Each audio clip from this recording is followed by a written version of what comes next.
Welcome to Hockenheim. Here we go, qualifying for race one. It's DTM 2018. And boy, it seems to have been a long time, but we are back on track. Qualifying is going to get underway very, very soon for race one. As we look at Timo Glock, who over the free practice sessions has been a very, very quick BMW driver.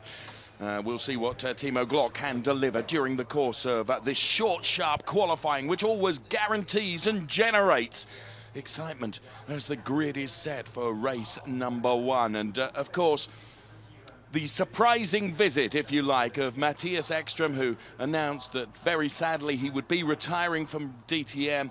The news came through that he was going to join us for one last time here at Hockenheim, and he will be competing in what will be the 7th Audi on the grid for this weekend. Joe, Matthias, I had the privilege of sitting down and having a long conversation with Matthias Ekström, and well,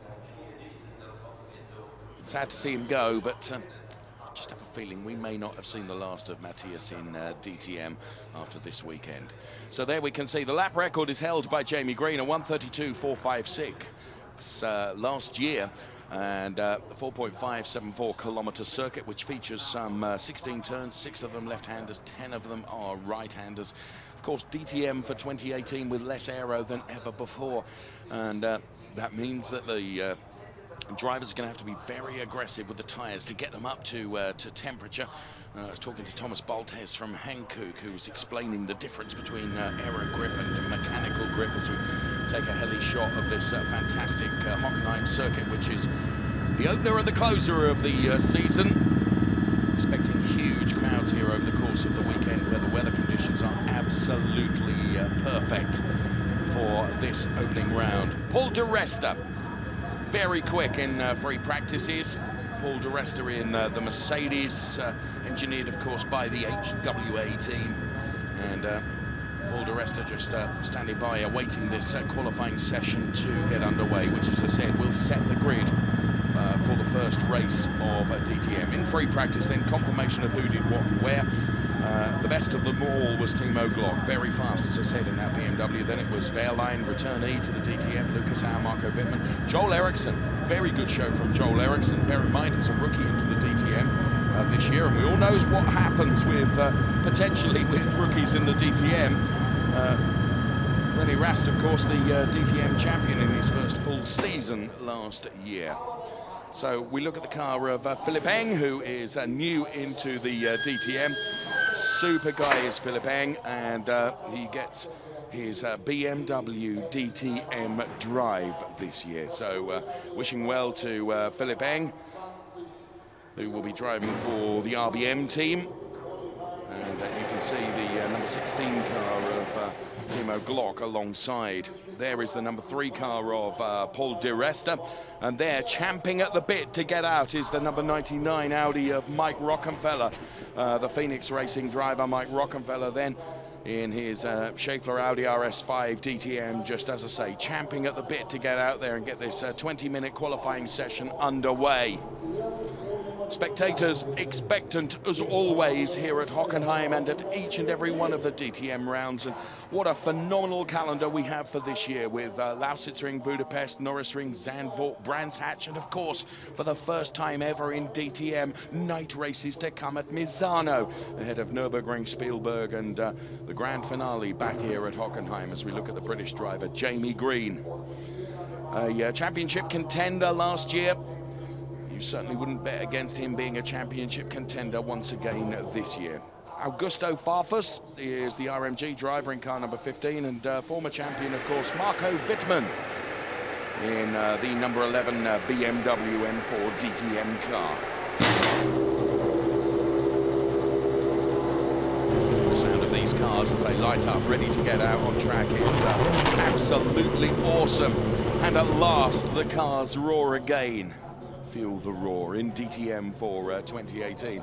Just awaiting the lights to go green, which is, well, immensely frustrating up here. Way, at last we get a green, and we can get this qualifying session underway. As I said, Mike Rockenfeller was the man that was really champing at the bit to be out there, and he is going to be the first of the drivers, of course, out there on the track. And delighted to welcome alongside me a BMW junior driver who, of course, gets to drive a car that looks just like Timo Glock's. That's young Ricky Collard. Hello, Ricky. Hello, David. How are you? Yeah, I'm very well, thank you. Of course, it must be an absolute thrill for you because you have a DTM car with your name on it. Sadly, it's only for taxi drives rather than racing at the moment. At the moment, yeah. Well, it's a pleasure to be here. The sun's shining, we're on a bank holiday weekend, and we're here in Hockenheim. What more can we ask for? Not much, really. Have we got some great racing coming up? We have. The roar of these V8 cars. I have to say, seems to have been an awful long winter since we were here at Hockenheim at the end of last season. Now, Timo Glock, who you know really well, and you know, what a great job he did in FP2. Is he going to be able to repeat that in this qualifying? Well, I hope so. Where did that performance come from? It's brilliant. It was amazing. The BMW in that particular session just really came on. It looked like a Mercedes and Audi were going to sort of walk away with it. As we can see, Toto Wolff there, you're absolutely right, because in the free practice sessions, it really looked like the Mercedes and the Audis were the very, very strong manufacturers and that BMW was on the back foot. But then if proof was ever needed, you can't see too much into free practice sessions. No, you crafty devils, you hide things. I know you do. All these racing drivers do. We're looking at Timo Glock now. We're delighted to have Ricky Collard alongside us then, and he'll be taking us, giving us a driver's eye perspective on this qualifying session. So there, the number 23 car of Daniel Cadea, the Spanish driver who we welcome back into DTM, and it's great to see him here. We've got already, you can see, under 18 minutes of this qualifying session remaining. It is short, sharp, and hugely entertaining. So we'll get some benchmark times that will give us indicators of what to expect as just crossing the timing line there, as you can see, as out goes the champion, René Rast. Now, as I mentioned, we've got a number of rookie drivers into the DTM this year, particularly Philipp Eng. And to say, just remember what happened to a rookie driver last year. That is the champion, number 33, René Rast, as the cars scream past our commentary position up high in the main grandstand. It's absolutely phenomenal to hear. Ricky, you get to drive these. I mean, I can't even begin to imagine what the cars are like to drive. But of course, this year, with little less aero, little less downforce, I am told, from a driver's point of view, they're going to have to be a little bit more aggressive to try and get the grip or try and get the tyres up to temperature. Absolutely, David. Yeah. So I think it's cooler. Okay. Personally, I actually think it's cooler, and especially with the super slow-mos. DTM, what a great job they're doing with the cameras, and the super slow-mos that we're getting, and you can really see the drivers working the cars, and that's what the fans want to see. That's what I want to see. I think I maybe speak on behalf of quite a few people. That's what we want to see. We want to see the drivers working. We want to see it close racing, and I think it's going to allow for closer racing, more interesting racing, and yeah. I think you're right. I mean, as I mentioned in the start of the program, I had the privilege of sitting down with Matthias Ekstrom and doing we were speaking for about an hour and a half on camera. And what he was saying was he's very much whilst he's retiring, and we accept that, he's very much in favour of what Gerhard and the team are doing with DTM, in that it's making it even closer, even tighter, even more exciting. I mean, let's be truthful. You and I both come from the same background in terms of motor racing. We want to see action. We want close racing. And you know what? With less of these aero flicks on the car, which means that if there is a little bit of a love tap between a couple of the drivers, the cars aren't ruined. They can still continue. Well, that's what we want to see. We want to see close racing. Sometimes it gets really, really close and a little bit touchy. But, you know, that's what we want to see. We want to see something interesting. And I think, you know, the drivers want to put a show on for the fans. And, you know, without the fans, we wouldn't have the racing. And Gerhard and the guys that are behind doing all this is doing a fantastic job. And, yeah, I think it's making for amazing racing. And I'm excited to see how this qualifying session goes, because we've got an epic race coming up. We have. So, of course, setting the grid for this race is what this qualifying is all about. And at the moment, it's Gary Paffett that's P1, Lucas Auer is P2. Then it's Pascal Wehrlein now that goes to P3 with Edo Mortara, Paul Di Resta and Danny Juncadella, the top six at the moment. But this, bear in mind, it's very early in this qualifying. It looks like a Mercedes qualifying session. But Loic Duval and the number 4 car of Robin Frins is P7 and P8. Bear in mind that a lot of drivers go out and they bank an early lap, Ricky, because actually you don't know what's going to happen in qualifying. With such a short, sharp qualifying session, surely as a racing driver it pays you to bank a lap just in case, doesn't it? Well, definitely, but you've got to remember though, as the session goes on, as the fuel comes down, as the track grips up, you know, these lap times are just going to tumble down a little bit more, a little bit more, a little bit more. But as you see now, Luke is going P1 and Rocky now P2, so you know the order is just changing all the time. Yes, absolutely. Now explain to me, as a racing driver, do you really feel the difference when a track rubbers in and it's got some rubber on it? Does it really make that much difference? Definitely. And you can just see it in the lap times, but already we're in the 32s. I know. You know, I don't know how much is going to rubber in, but this is already some stonking pace being put in by these boys. Last year's lap record, Jamie Green, a 1:32.456. Lucas Harris got very close to that with a 1:32.484 already, and we've still got 13 3/4 minutes of this session to come. We're on board with Gary Paffett now, the British driver, who now goes P1 and actually wipes the floor with that previous lap record. He's done a 1:32.264. There you go, David. Now, track conditions obviously perfect, and this reduction in aero, presumably it's making the cars quicker, Ricky. Well, it is, but I don't know, maybe we were expecting them to be a little bit slower with this reduction of aero, but the more power and the perfect conditions that we have today, we can already see the lap times tumbling down. So the cars are going faster, they're going to be running closer. Yep. Awesome. Game on. Of course, that previous lap record was set in a race, it has to be said. This is a qualifying session, but a 1:32.264, a fantastic time. At the moment, it's a Mercedes Benefit 1-2-3, Paffett out of airline. Then the best of the BMWs with the former champion, Marco Wittmann, who's P4, Paul di Resta is P5, then it's Danny Juncadella, who was P6. Loic Duval has just put him out of that position and puts him back down to P7 because Loic Duval sets a time that gives him P6. Mike Rockenfeller, Rennie Rast now, current champion, moves up to P5. We're on board with Rennie Rast now. And Gary Paffett remains at the top of the tree at the moment with only 12.5 minutes of this qualifying session remaining. So, this is a fantastic shot then. We're on board with Timo Glock's BMW then around the Parabolica, heading up towards the hairpin, which is one of those opportunities to overtake here. Heavy braking now, turns the car in, and here, you know, both inside and outside in the race can work, because if you can get underneath someone who's running a bit wide and trying to defend, it's a great overtake place. This is great. This is a fantastic corner because, you know, like you're saying, if you go down the inside of someone and you just go slightly wide, cut back. Yeah. So, you know, it's sort of one of them corners where if you get it right first time, you know, then you're safe on the exit. But if you kind of just try to outbrake someone, then, you know, they can always get the switch back, and then you end up with side-by-side racing through the King Through the next turn. It's brilliant to watch, isn't it? So we've got the sectors on Glock and on Rockenfeller there. You can see Timo was quicker than anyone through Sector 1. He's done a PB through Sector 2. What can he deliver for the final sector, as he's got one more turn to do now, the Sud Curve, and he'll head to break the timing beam. Let's keep our eyes on Timo Glock. Here he comes then, about to break the beam. Now he goes P2. Wow.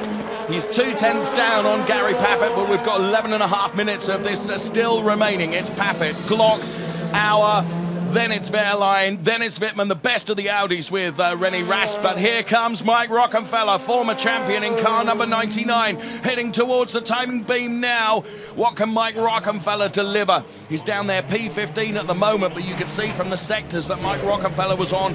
The final sector actually didn't work out for him. You can see he didn't set a good time in the final sector. The number 22 car of Lucas Auer is pushed back into the garage. Now, at this point, the whole team get on that car, don't they? And they're just making millimetric adjustments, aren't they? Based on the feedback that you as a racing driver gives. Yeah, well, you know, you can just look at the times here. We've got 1, 2, 3 cars all on a 32.4. So trying to engineer that 100th, that 1,000th, you know, that you need to just jump 1 or 2 places, because, you know, that does make a big difference for the starting grid for this race.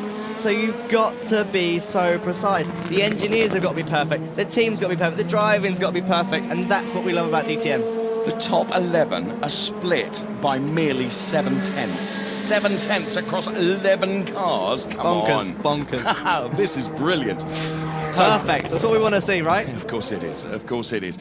Did you ever dream, you know, back in the days of your kart racing and then, of course, very, very successful? Was it 11 wins, 12 wins in British Formula 3 as a single-seater racer? Hugely successful. Did you ever think that the dream of being at an event like this and being a works driver was ever going to happen?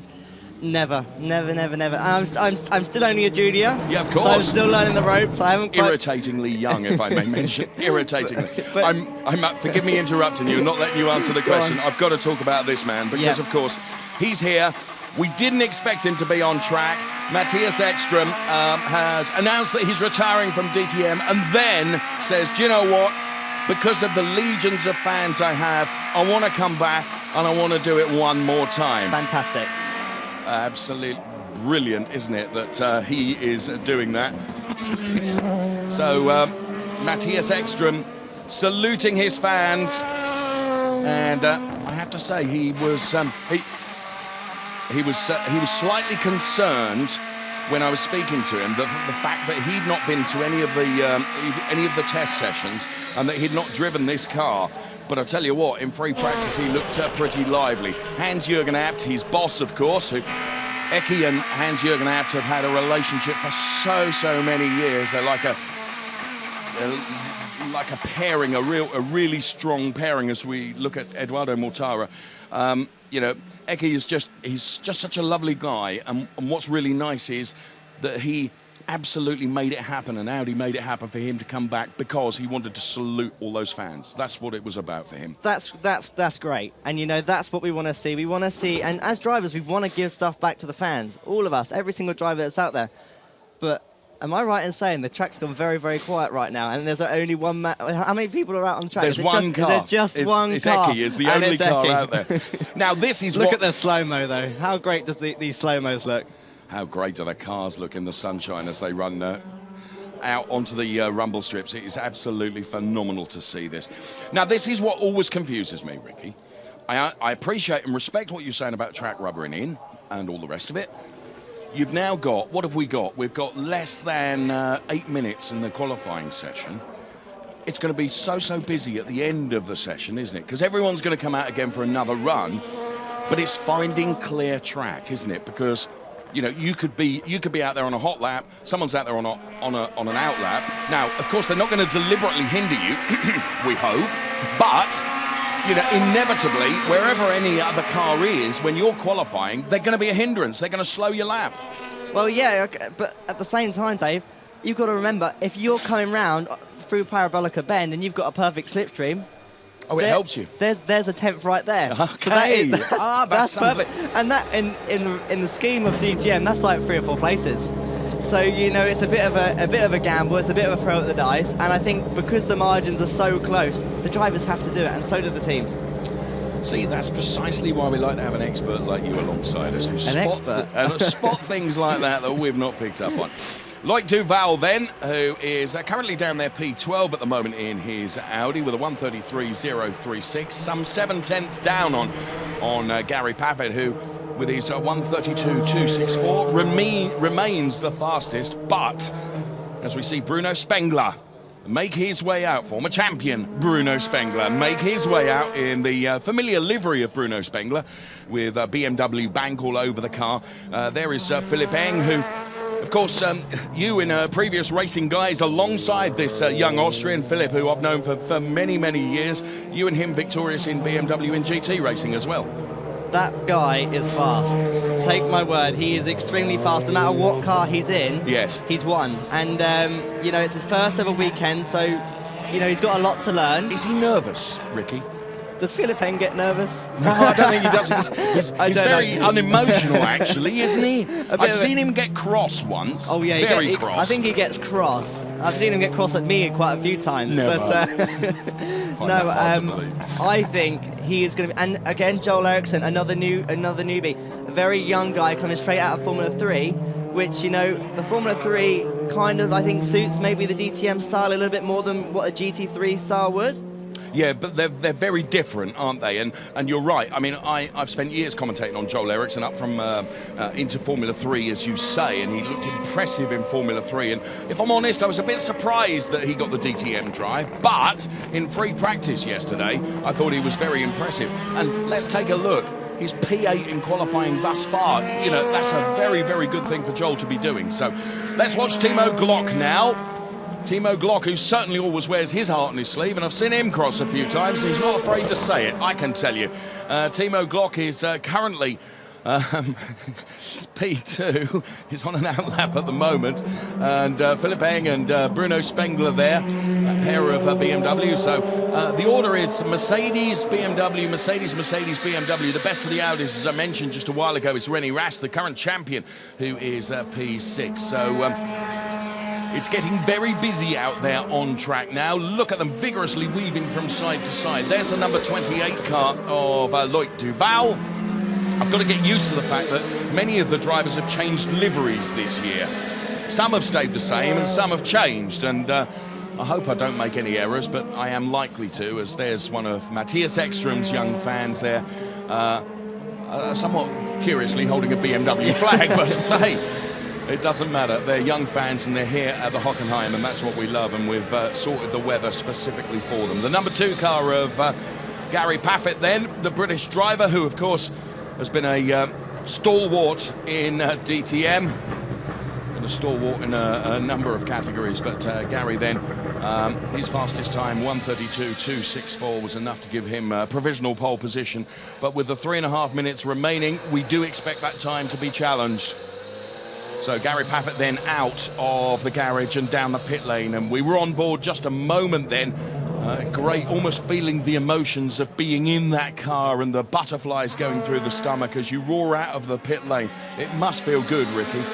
It does. It certainly does. And just the acceleration when you come out the pit lane is unbelievable. You know, you're on the pit lane speed limiter, yes, which is so slow, and all of a sudden, as you press off that button, you've got over 500 brake horsepower, which just rips you all the way down into turn 2. Yes. And then you obviously come hard on the brakes, and the carbon brakes are incredible, absolutely incredible. It leaves your supper in the boot as you accelerate away. Right, here's Bruno Spengler then in car number 7. Let's keep an eye on the sector times for Bruno Spengler then, as he's on a hot lap now. Currently P10 for Bruno Spengler. And through the turn now, we'll head on to the Parabolica for Bruno Spengler. Foot down now, giving it everything he can. Personal best through Sector 1, a 20.091, which is some 2/100ths down on the best time. We are talking 100ths and thousandths. That's the difference. So it's P1 for Paffett, P2 for Glock, P3 for Lucas Auer at the moment. Spengler then through the hairpin. We've got the clock on Philipp Eng as well. Another BMW driver, rookie into the DTM Championship for this year. It was about a year ago that I saw Philipp Eng and a young Ricky Collard, who's alongside me, take a win in the GT car at Oschersleben. And Philipp Eng in a DTM car now. It's a richly deserved drive for Philipp Eng. Timo Glock then, as we've got the ticker then on all 3 of the BMWs thus far. Bruno Spengler again, another PB through Sector 2. Is it going to be enough? Don't know. We will see. Mike Rockefeller is P11 just in his time set. He had a very poor relative, Sector 1. So it's Paffett, Glock, Auer, Wehrlein, Wittmann occupying the top 5 positions at the moment with 1.5 minutes left to run. Every driver having left it to the very last minute to get out there. Here comes Spengler then. And he improves 4 places, goes from P10 to P6, but it was the final sector where it would appear he lost a little bit of time. Philipp Eng is P13. And you can see Philipp Eng there as we go on board now, dive into the pit lane. Now, of course, as is always the case with qualifying, the flag will come out at the end of the session, but if you're on a hot lap then, Ricky, it sticks, doesn't it? It does indeed. And you kind of want to get it just right, so just before the flag comes out, you're the last guy to cross the start-finish line. That's as much you're reliant on the team to help you with that as you are yourself, aren't you? Well, yeah, and this is the other thing, you know, constantly while these guys are driving around flat out, we've got the teams, the engineers, constantly giving it. I know it's been changed over information on the radio and stuff like that, so there's a lot to juggle around. It's not just pushing pedals and turning steering wheels. You're not just driving the car. Marco Wittmann has gone P2. There you can see the Jamie Green car. There is Marco Wittmann then. Parabolica now heading up towards the hairpin. Paffett's time of 1:32.264 thus far has not been beaten. Here comes Philip Eng then, PB, Sector 1 and Sector 2. He runs really wide, gets the car onto the Astro over the rumbles. That might have cost him a 100th or two. Loic Duval is looking good through Sector 1 as well. The greens indicate personal bests in Sector. If that light turns purple, that means it's a better than anyone, and it is the purples that we are looking for. Here comes Philip Eng then from P13. Is he going to improve? No, he doesn't, because he lost it there in the last sector. And that was that running wide. That cost you a couple of 100s, Ricky. Definitely is. But, you know, these guys are playing around with the finest margins. If you're 2-3 inches further wider on the exit of the corner, you don't pick up the right part of the curve. And that is what we're talking about. We're talking about the tiniest little differences. Here's Loic Duval now in car number 28. Loic Duval then has done PBs in Sector 1 and Sector 2. Rennie Rast is out there, Lucas Auer is out there as well, but their sector times are not brilliant. They are brilliant, but they're not enough perhaps to trouble where we're at the moment. Here comes Loic Duval. He was a P15. The session is over. He cannot do another lap. And Loic Duval doesn't improve. He loses it in the last sector. So at the moment, as here comes Edo Mortara then in that new livery. I have to say, that's one of my favourites for this year. Eduardo Mortara crosses the timing line. And for Edo Mortara, he does improve. He goes up to P7. So the order, let me look. Who else have we got out there on track? Have we got anyone still on a hot one? Not sure we have. There are congratulations all round, because it would appear that it's going to be Paffett, Wittmann on the front row, Timo Glock and Lucas Auer on the second row of the grid. Well, I have to say, I'm looking forward to the airport lounge tomorrow night with Gary now. He might buy me a milkshake. I'm not sure if he can convert that into a fine performance in the race. It's a brilliant P1 from Gary Paffett, a 132.264. But again, Ricky, let's look down here. We get to P15. So the first 15 drivers all within 7/10. Extraordinary. I don't know what to say. It's going to make for an epic race. What an awesome qualifying session we've just had. And now we go into the first race of the season, and I think your money could be on any of these guys. Absolutely any of them. There is not a non-race winner in the whole lineup of DTM, is there, as we take super slow-mos then of the man that has put it on pole position, the British star Gary Paffett in the C63 DTM with his 132.264. Great stuff. Ricky Collard, thanks so much for being with us on the air. We hope that you might be able to spare some minutes with us during the course of the race, because your input would be really useful. Definitely, it's been a pleasure, and I hope to get up for the race, but now I'm going to whip my taxi round with some lucky VIP guests. Thankfully, my name is not on that list. Thanks very much to Ricky Collard for joining us then for qualifying. That was brilliant. And wow, another dramatic qualifying session then. 132.264, 132.463. Just a couple of tenths, well actually 1.9 tenths between Gary Paffett and Marco Wittmann. Here, confirmation of the qualifying for race 1 then. Gary Paffett P1, Marco Wittmann P2, then it was Timo Glock P3, then it was Lucas Auer, Pascal Wehrlein, Augusto Farfus, Eduardo Mortara, Bruno Spengler, Rennie Rast and Joel Eriksson. Wow, qualifying is always entertaining, and this season, it looks like it's going to be every bit as entertaining as it has been in the past. So qualifying done and dusted, we find Gary Paffett, pole position, P1 with Marco Wittmann alongside him. Then it's Timo Glock and Lucas Auer. So as we can see, Timo Glock and Gary Paffett there. Thank you so much for being part of qualifying, and we look forward to you joining us for what is going to be an epic race in the sunshine at Hockenheim this afternoon. Bye-bye for now.